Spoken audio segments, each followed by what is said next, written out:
खुलुमबाय मोनाबिलिनि रादाबाव बयखौबो बरायबाय। गिबिनि साप्तेटआव दङ धनस्रि दैमायाव सासे आइजोनि गोथै सह मोनदों। उदालगुरि जिल्लानि सिङाव थानाय धनस्रि दैमायाव सिनाय मोनै आइजोनि गोथै देहा मोननाय जादों।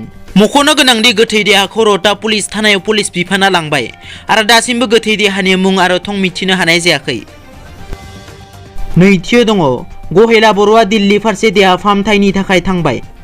बर'नि गेजेराव जाखांफुहांनाय आर्चारि गेलेगिरि गहेला बर' बिथांनि देहाया गोबाव समनिफ्रायनो पेरालाइज बेरामजों गाग्लोबजागासिनो दंमोन आरो दासिमहालागैबो बे बेरामावनो गोग्लैनानै दं। बिथां आर्चारि गेलेगिरि गहेला बर'आ दिनै दिल्ली फारसे फाहामथायनि थाखाय थांबाय। बे खौरांखौ गहेला बर' बिथाङा गावनि फेसबुक पस्टनि गेजेरजों फोसावदों। लोगोसे गावखौ हेफाजाब होगिरिफोरखौ साबायखर बावदों आरो गावनि देहाया थाब फाहामनायनि थाखाय आरज गाबहरदों।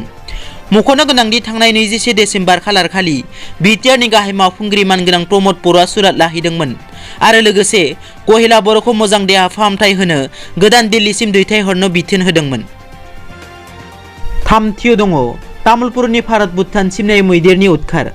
सानफ्रोमबो बांगासिनो मैदेर सुबुंनि दावहाया।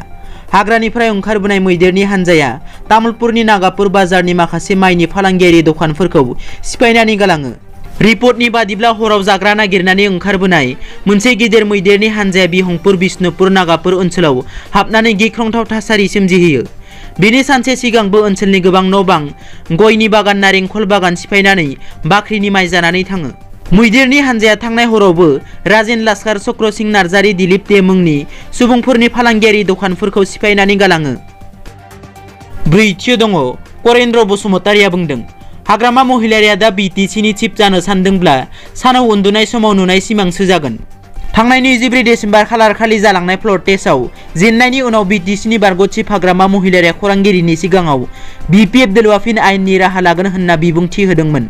बे बिबुंथिनि सायाव 70 नं मासपात कन्स्टिट्युएन्सिनि बारग' एमएलए करेन्द्र बसुमतारिया बुङोदि अनारेबल हाइकर्टआ बिथांनि मते सोलिबाय थागोन बेथ' नङा।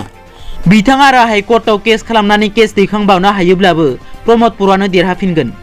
बेहाय बिथाङा सोरखौबा मेनेज खालामनानै चिफ जानो सानदोंब्ला बे सानाव उन्दुनाय समाव नुनाय सिमांसो जागोन। दिनैनि रादाबा एसेनोसै। नोंथांमोना जुदि आंनि चेनेलखौ दासिमबो साबस्क्राइब खालामाखै अन्नानै साबस्क्राइब खालाम। गोजोन्थों।